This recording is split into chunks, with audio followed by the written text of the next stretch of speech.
Hello guys! Welcome back to my channel. This is Teacher Eloisa.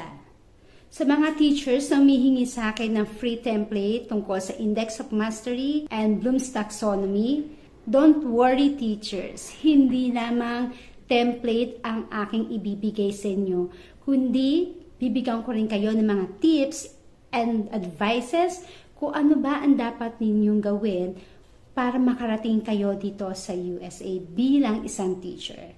Ano yung mga documents na kailangan mong i-prepare, ang mga steps ang ginawa ko, at magkano ba ang ginastos ko para makarating ako dito sa USA. So don't forget to watch my videos and subscribe sa aking YouTube channel. Bye!